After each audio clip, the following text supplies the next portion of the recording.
American pickup trucks have always been important in the history of the USA, but the trucks we're talking about today made history differently. We're going to explore the 17 worst American pickup trucks in US history. Why were these trucks considered the worst? Could they have been better if they were made at a different time? Let's find out together. You might be wondering, what makes a pickup worse? Don't worry, we'll explain it simply, so get ready as we start this exciting trip. Number 1. The Chevrolet SSR. The Chevy SSR came out in 2003, starting a whole new trend. It caught everyone's eye. Normally, pickups are for hauling stuff, but trust me, this one could sit in your garage just to look cool with its old school style. Yeah, that's right. It's like a throwback to the classic American hot rods and pickups from the 1940s and 1950s. But here's the thing. It wasn't convenient because it had little space for carrying things. But you know what makes it worse? It had a convertible roof. You could push a button and the hardtop roof would fold down, turning it into a convertible roadster. It had different V8 engines when it was made, like a 5.3-liter V8 and a 6-liter V8, but these engines didn't give it the strong power you'd expect from a truck with such a flashy look. Many people didn't want to buy it because it wasn't very practical or powerful for the price, so not many were sold, and they stopped making it after only a few years. Number 2. The Ford Ranchero. In 1957, Ford made the Ranchero, one of the first car-like pickups. It mixed a truck's usefulness with a car's comfort and style. People thought it was weird but also creative. It's an excellent truck with a long history. The Ranchero was different because it was based on Ford's existing sedan platforms. This meant it shared a lot of parts and looks with Ford's cars of that time, like the Fairlane, Falcon, and Torino. The Ranchero also had versions made for better performance, like the Ranchero GT and Ranchero Squire. These models had more robust engines, sportier suspensions, and fancier features for a more exciting driving experience. Curious about what's under the hood? Throughout its time being made, the Ranchero had different engine choices depending on its year. In its fourth generation, you could choose from engines like the 302 and 351 cubic inch V8s, which had around 130 to 155 horsepower, and there were plenty of other options too. Did you know that from the calm and fancy looks of the late 1950s to the more challenging and stronger styles of the 1970s, each version of the Ranchero had its unique personality? Number 3. The 2015 Ram 3500. Next, let's talk about the Death Wobble, which people also call the most unreliable truck ever. This truck had a 5.7-liter V8 engine with 383 horsepower and used 15.4 units of fuel. It had okay specs, nothing too special. But let's focus on the death wobble problem. It's no joke. Imagine the truck shaking so much that it feels like you're in a bad comedy sketch. Fixing it is possible, but the fact that it happens at all worries a lot of buyers and owners. Because of issues like this, the Ram 3500 got a bad reputation as one of the worst pickups ever made. Number 4. The Hennessy Velociraptor. Have you heard about the Hennessy Velociraptor? It's a changed version of the Ford F-150 pickup truck made by the American company Hennessy Performance Engineering. They usually improve it by adding more robust engines, better suspensions, and bigger wheels and tires. This makes it better for going off-road and just driving in general. The coolest thing is how powerful it is, which makes collectors want it. Depending on which model you get and what they do to it, the Velociraptor can have way more horsepower than a regular F-150. Sometimes over 600 or even 700 horsepower. The truck is made for going off-road with things like raised suspension, better shocks, and rugged tires.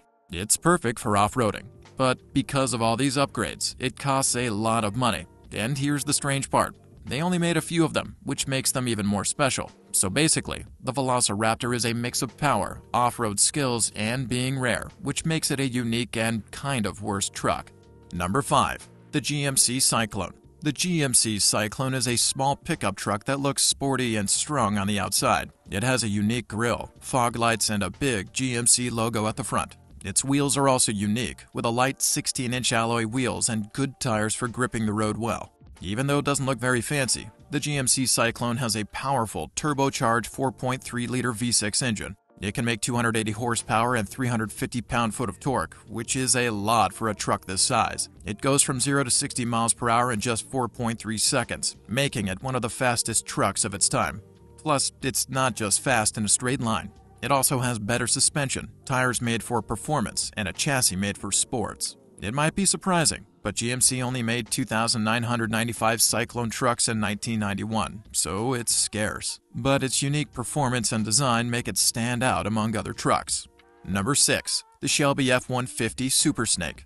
The Shelby F-150 Super Snake combines Shelby American's top-notch performance with the Ford F-150's usefulness. It has a supercharged V8 engine that gives it a lot of power for both driving on the road and racing on the track. Even though it's big and tough like other trucks, it's made to feel like a sports car with its fancy suspension, brakes, and parts inspired by racing. This truck handles well, so the driver can drive fast on the track without worry. That's why it's a weird and unique mix of high-performance sports cars and practical pickup trucks. And it looks super cool too, with its tough front and custom wheels. The Super Snake stands out with its bold and sporty style. Did you know that only a few of these trucks are made each year? That makes the Super Snake special, and its owners stand out from everyone else because of how exclusive it is. Number 7. The Lincoln Blackwood. The Lincoln Blackwood was only made for a short time, from 2001 to 2002, and there weren't many of them around. Ford only made about 3,356 Blackwoods. It was seen as a fancy pickup truck, focusing more on looking luxurious than being super helpful. Inside, it had fancy leather seats, wood details, a great sound system, and lots of other luxurious touches. The Ford CEO back then, Jack Nasser, really wanted to give the truck a trunk instead of a regular flatbed, so the fancy interior meant there wasn't much space for carrying big stuff. That's why it had a small carpeted bed with not much room for cargo. To make it even fancier, instead of a standard tailgate, the Blackwood had a power cover that went over the whole bed. It made the truck look even more luxurious, but it was a pain when you needed to load or unload stuff. If you want a truck that looks super fancy, then the Blackwood is great. But if you need a truck that's practical and can carry lots of stuff, then it's not the best choice. Number 8. The Chevrolet XT2. The XT2 started as a concept PPG pace car and had 2 designs before settling on the final one. The first version had the engine under the bed, while the second version used a passenger car platform with front-wheel drive, all-wheel drive, and a smaller V6 engine. It's like the crossover SUVs that became popular in the mid-2000s. Finally, the XT2 is made with Corvette suspension on a platform like the F-body Camaro. It had a 4.5-liter V6 engine with 360 horsepower and 315 foot-pound of torque. It also had a 6-speed manual transmission. But there's more. The big sloping windshield, which also acts as the hood, is the most significant piece of windshield glass ever made by PPG. When you lift the windshield, you can access the engine because the top of the instrument panel lifts too. You can also get to the rear drivetrain by removing the bed floor. Plus, it had a unique paint job from PPG with blue mica chips over a red base, which made it look smooth and electric blue in the sun, changing to purple in low light. Inside, the Chevy XT2 has a cockpit-style interior that feels like something from a sci-fi spaceship. The way the dashboard is set up, the comfy seats, and the digital displays all add to the futuristic feel of the vehicle. Overall, the 1989 Chevrolet XT2 is a standout experiment in car design and technology, showing off Chevrolet's idea of what the future of pickup trucks could look like. Are you enjoying the video so far? Then make sure you smash that subscribe button for more awesome content. Number 9. The Dodge Rampage. The Dodge Rampage was made from the same stuff as the Dodge Omni and Plymouth Horizon, which are small cars. This stuff made the Rampage easy to drive in cities because it's small. One cool thing about the Rampage was that it was built like a car, which made it easy to handle. It had a body all in one piece, with the engine at the front and a space for carrying stuff at the back. Even though it was small, it had lots of room inside for 2 people, but the space for carrying stuff wasn't as big or flexible as regular pickup trucks. At first, the Dodge Rampage could come with 2 types of engines, a 2.2-liter and a 2.5-liter. These engines were okay for everyday driving and carrying light stuff, but they weren't as strong as the engines in regular pickup trucks. The Rampage didn't go super fast, showing it cared more about saving gas and being easy to use in cities than being really powerful. Even though the Dodge Rampage had a cool idea and was useful, people didn't like it for a few reasons. Firstly, it was not as useful because the Rampage was small and couldn't carry much. People who needed a rough truck for hauling and towing didn't really like it. Also, the Rampage looked different from regular trucks because it looked more like a car at the front and had space for carrying stuff at the back. But some people didn't like that and wanted a truck that looked tough like usual. More so, the Rampage had to compete with other small trucks like the Ford Ranger and Chevrolet S10. These trucks were better because they could do more, go faster, and were more famous. Even though the Rampage was good for saving gas, some people didn't see it as a proper car or a proper truck. Because of that, not many people wanted to buy it. The Dodge Rampage was Dodge's big idea to make a car that could do lots of things like a truck. But because it couldn't do as much, looked different, and had tough competition, not many people liked it. So it was regarded as one of the worst pickup trucks ever. On number 10, the Chevrolet Love. Let's talk about the Chevrolet Love. Even though it sounded good, this truck had many problems with reliability and performance. It couldn't compete with the Japanese trucks that were popular in the small truck market. The Chevy Love, also called the Isuzu Faster or Isuzu Pickup, was a small pickup truck made by Isuzu Motors. Chevrolet sold it in North America with their badge on it. They hoped it would do well because more people were looking for small trucks during the fuel crisis in the 1970s. The Chevrolet Love had a simple design with a small body and bare inside. It came in different styles like single cab, extended cab, and a special chassis cab for specific jobs.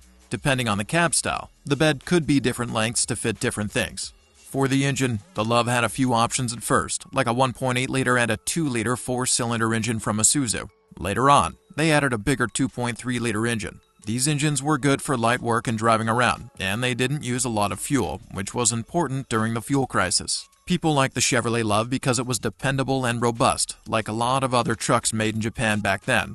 It was built tough and had simple parts that lasted a long time, which made it a good pickup for people who wanted a truck that would last and didn't cost too much. When it came to how it drove, the Love's small engine didn't give it a ton of power, but they were good enough for driving around the city and doing light hauling. Even though it wasn't the strongest truck out there, it was really good on gas and didn't cost much to run, which made it popular with a bunch of different people. Even though some people liked it and it did well in some ways, a lot of folks think the Chevrolet Love is one of the worst trucks ever in America. Number 11. The Ford Bronco. The Ford Bronco had problems, and people didn't like it much as a pickup truck, and that's because of various reasons. First, it could easily flip over. The Bronco was not stable because it was short and had a high center, so it often tipped over, especially when turning sharply or moving suddenly. This caused safety worries and many accidents. Besides tipping over, people didn't feel safe on the Bronco in general. It didn't have new safety stuff or strong structures, so if there was a crash, people inside could get hurt. Again, riding in the Bronco wasn't fun because it had a stiff suspension and rough ride. It felt uncomfortable, especially on roads that were not smooth. This made it not very good for use every day as a useful pickup truck. And even though they said it was a pickup truck, the Bronco couldn't carry or pull as much as other trucks. This meant it wasn't very useful for hauling things or towing trailers. It had a lot of problems with its parts, like the engine, transmission, and electrical stuff. Because of these problems, people didn't trust it to work well, and they had to spend a lot of money fixing it all the time. Again, not many people wanted it, and that's because of all the bad stuff people heard about its safety and reliability. They didn't trust it. This made it hard for the Bronco to sell well, especially when other trucks worked better and had more cool stuff. Although Ford tried to fix some of the problems with the Bronco, people still remembered it as a bad and unsafe truck. This made it hard for it to do well in the long run against other pickup trucks. So, to sum it up, the Ford Bronco didn't do well as a pickup truck because it had safety problems. People didn't trust it to work right, and it didn't have cool stuff like other trucks. That's why not many people wanted to buy it, and it didn't do well in the market. Number 12. The Dodge Dakota Convertible. The Dodge Dakota came out in 1986, marking one of the first mid-sized trucks in America. It's like a link between smaller trucks like the Ford Ranger and bigger ones like the Dodge Ram. People like it because it's both useful like a truck and comfy like a car. What's cool is that in the late 1980s and early 1990s, you could get a Dakota as a convertible. Not many trucks are convertibles, so this was special. You can enjoy driving with the top down and still have a truck bed. As time went on, the Dakota changed its look a few times, which confused some folks. Even though it did well at first, it had a harder time against other trucks. In 2011, Dodge stopped making the Dakota because not as many people were buying it, and more folks wanted more giant trucks instead. Number 13. The Yugo Florida. Another truck that might be bad is the Yugo Florida Pickup. Yugo made really bad cars, and the Florida Pickup was one of them. The Yugo Florida Pickup came out in the early 1990s and had a lot of problems. It wasn't made well, the parts didn't work well, and it didn't perform well either. It was a pickup version of the Yugo Florida sedan, which was also really bad.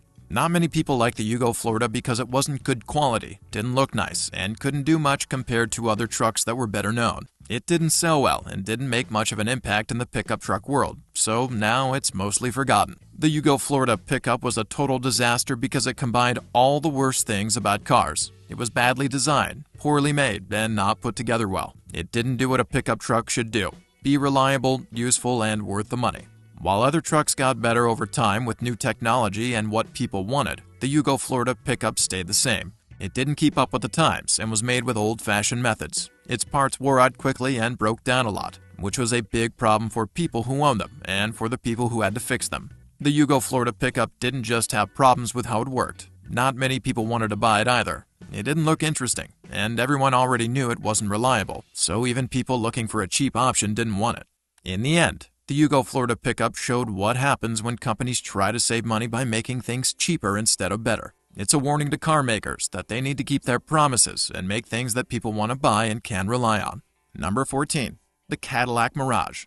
The Cadillac Mirage was made in small amounts by a special American car company called Traditional Coachworks in the 1970s. It was a fancy version of the Cadillac Eldorado with lots of luxurious stuff like soft leather seats, power windows, air conditioning, and other lovely things to make your ride cozy. Check out its long and smooth back part, where they replaced the Eldorado's trunk with a pickup bed. From that time, the Cadillac Eldorado usually had a strong V8 engine under the hood. Depending on when it was made, you could get either a 7.7-liter or an 8.2-liter V8. It usually comes with a 3-speed automatic transmission. It might not have been super fast, but it probably had decent acceleration. Because it's so rare, with its unique design and history, it's a car that still interests people who love cars and collectors. Number 15. The Chevrolet E10 Pickup. Let me tell you about the Chevy E10 Pickup. It's a concept truck that was shown for the first time at the 2019 Specialty Equipment Market Association show. This truck is a hybrid electric, which means it has both electric power and a regular engine. What makes it unique is that it mixes the classic look of an old Chevrolet pickup truck with modern electric technology. The E10 had a special battery setup with 2 Bolt EV battery packs in the pickup bed to power the electric motors. It's all about going fast and getting a quick start, so it's an enjoyable truck to drive. Overall, the Chevrolet E10 Pickup is an exciting concept truck. Some people might think it's strange because it's different from regular pickup trucks, but it shows how electric technology could be used in trucks. The E10 had a special setup with 2 Bolt EV battery packs in the pickup bed to power the electric motors. On number 16, the Ford Pinto Pickup. Number 16 on the list is the Ford Pinto Pickup, which came from the controversial Pinto platform. This truck had a lot of safety problems, like the gas tank sometimes blowing up when it got hit. Not something you want in a pickup truck. The Ford Pinto was a lot like the Pinto sedan in how it was built and what it looked like. It was made with a single body design and had the engine in the front with rear-wheel drive. The back-end bed wasn't very big, especially compared to other trucks around at the time. When it came to engines, the Pinto Pickup had a few options at first, like the 1.6-liter and 2-liter inline-4 engines. Later on, they added a 2.3-liter engine too. These engines weren't very powerful, but they didn't use a lot of fuel, which was normal for small cars back then. Like the sedan version, one of the big problems with the Ford Pinto Pickup was how safe it was. The Pinto got a bad reputation because its gas tank could break and start a fire if someone hit it from behind. Since the gas tank was behind the back wheels, it was easy for it to get damaged in accidents, which sometimes ended badly. Because of worries about how safe the Ford Pinto Pickup was, Ford Motor Company got into a lot of trouble. Documents from inside the company showed that Ford knew about the safety problems when they were making the truck, but they didn't want to spend the money to fix them. In 1978, Ford had to call back some Pinto models, including the pickup, because of problems with the fuel system that could cause fires. But by then, everyone already knew Pinto wasn't safe. On number 17, the International MXT. Finally, on our list, we've got the International MXT. It's considered a medium-duty truck, but it feels more like a heavy-duty one because of its size and presence. Its design takes inspiration from military vehicles used for transport and logistics in rugged terrain. Because it's so big, you might doubt its ability to go off-road, but it's good at that too. It has advanced four-wheel drive systems, challenging suspension parts, and high ground clearance so that it can handle challenging terrain easily. And even though it looks tough on the outside, the inside is surprisingly luxurious. It has plush leather seats, modern features, and advanced entertainment systems, so driving in it feels comfortable and enjoyable. The International MXT was only made in small numbers, so it's a rare find on the road, which makes it even more special for collectors and fans. These are all the trucks we talked about today. What do you think about them? Do you think they're weird, or did we not give these interesting trucks a fair chance? Let us know in the comments below. And while you're here, make sure to subscribe and hit the bell icon so you don't miss any of our videos. We'll be back soon with our next video.